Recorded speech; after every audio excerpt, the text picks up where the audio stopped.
Hey, how's it going? Welcome to another Monday, another video, dry fire video on how to shoot a pistol accurately. And we're gonna continue with part 2 of what we did last week.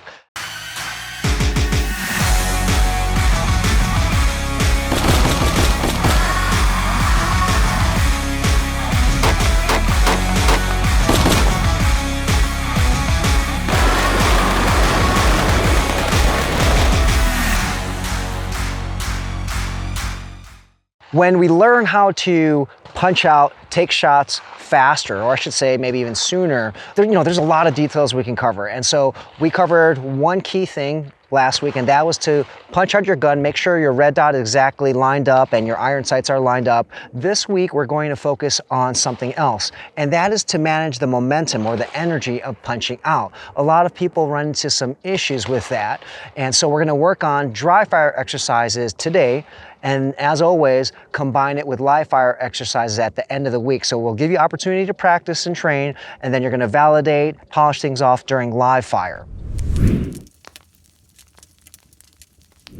The next thing is to understand that you might be doing something at the very last second that's disrupting your sight in terms of you putting too much energy into your movement.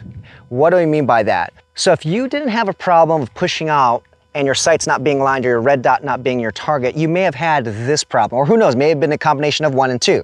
The second one is where what's happening at the very end. I want you to take a look at what's happening with my gun at the very end. Once it reaches this position, I want you to take a look at it, okay? It kind of shaked.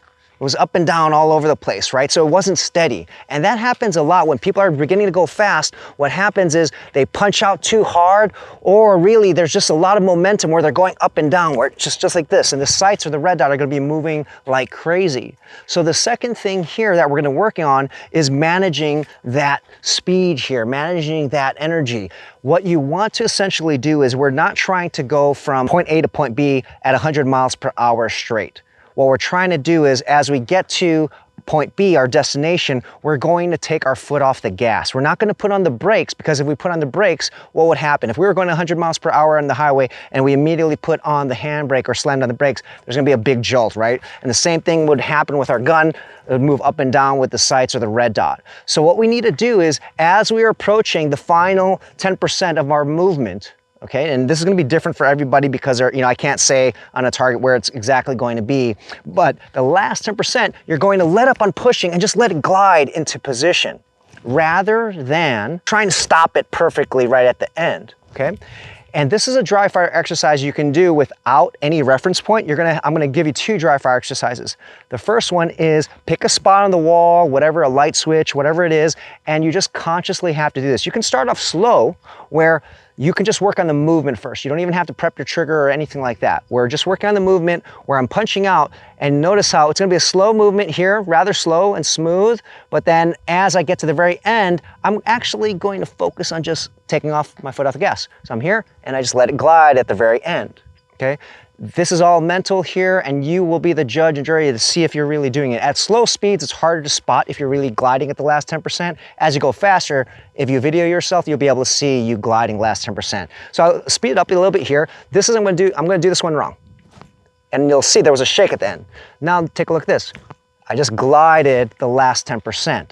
So I'm keeping my eyes on a target or something at the, on my wall or home or wherever you're doing your dry fire practice, and then just work on that. Do reps of that. Don't even have to worry about the trigger press right now. You're just getting motions of going quick for the first 90%, then the last 10%, you just glide, and your sights or your red dot should just glide right on top of what you want to hit, okay? Then as you get comfortable with that, all right, so we're not even prepping the trigger. We didn't do any of that right now, okay? Then you can add that, okay? So you're gonna rack the slide here, and I pick that spot. Nothing changes. All we're doing now is as I punch out, I'm going to prep my trigger. Then once my sights are on target, I'm gonna break the shot, then reset and prep. So again, I pick my target here. I'm gonna prep the trigger here as I punch out. 90, 10% I glide and break the shot. I stopped there on purpose because I was talking. At the very end, I stopped, but my sights were already there. I would have broke the shot earlier, okay? But I just stopped it for now to explain things, okay? So now you have 2 exercises when it comes to managing this energy or managing the momentum. One, you can just do this, just working on the movement, punching out with your wrists locked, okay? Don't forget what we just covered, with your wrists locked. Then the second iteration here, use the trigger, okay? Rack your slide and prep your trigger, break the shot, reset, and prep, all right? So there's 2 things you can do. That's all you really need to do, but I'm gonna share you a third exercise for those of you who want to do this as well. And this is why I have a target here. So I got this target here, and what you're going to do is you're gonna get in your stance, whatever stance you know, okay? And I want you to get to your full extension. When I say full extension, it does not mean that you have to fully lock out your elbows. If you don't shoot like this, then don't do this, okay? Whatever full extension means to you, do that. So for me, my stance is like this. I have a slight bend here, but I'm going to physically touch the board here, or a target, okay? This is best to do on a target. You need something that gives a little bit. You can't do this on a wall, okay? You want something that gives a little bit because you are going to be touching it a little bit with a little force. So what you're gonna do is you're going to bring your elbows in just like we've been doing, nothing changes. And then you're going to punch out. And the idea is that yes, you are going to hit the paper, but we are going to have some motion, but the idea is it should be a gentle motion at the very end rather than I'm going to just kind of talk through this. I don't want to break this target, but we don't want to see this a lot of force, or we don't want you to break a hole into this paper target, okay? If that happens, what does that reflect? It means that you didn't let up on the gas at the very last 10%. You didn't let your sights or your gun or your red dot just glide onto the target. But if you do so correctly, this is how it should look, okay? I go to compress ready. Remember, lock your wrists from part 1. I punch out, and notice how it pushed it, but there was not a lot of force. So that means I went to my full extension because this is my proper stance, and my sights were there, yet I was able to glide into place. Rather than, in comparison, that's not good. Okay, so again, I'm going to glide into this. I'm looking at my target. That was a little bit forceful here. There's actually some wind here pushing it. Okay, so I'm going to do this again. That's better, okay? That's okay. It's not the super forceful, okay? But remember, you're going to touch it. You're going to push, but you want it to be a gentle push.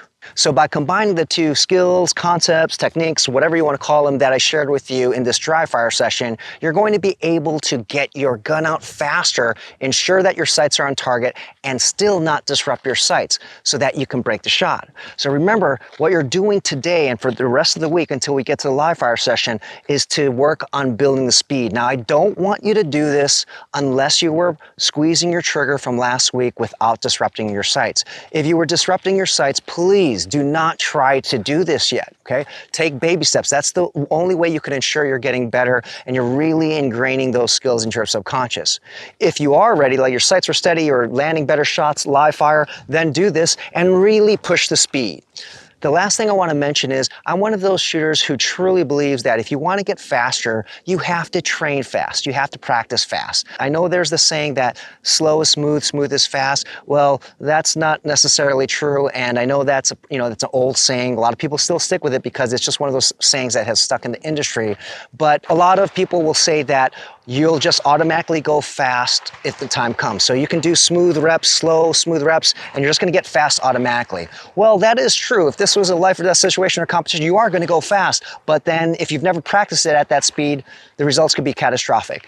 And I kind of equate this to F1 racers and even competition shooters. F1 racers, they will push their limits. The only time they don't train 60 miles per hour and just wait until race time to go over 200 miles per hour. It would be very dangerous, even catastrophic, right? If the only time they ever went fast was at the race, right? So the same thing here. You don't want the only time for you to go fast and shoot in a real life conflict, because why? If you never, kind of like the technique I just showed you at the last part, if you've never learned to go fast, what might happen? You might push your gun out so fast and your sights are all over the place because you've never practiced going fast. So I'm one of those guys who, if you want to go fast, you have to practice fast. You cannot correct problems that appear when you're going fast by going slow, okay? So you need to work speed.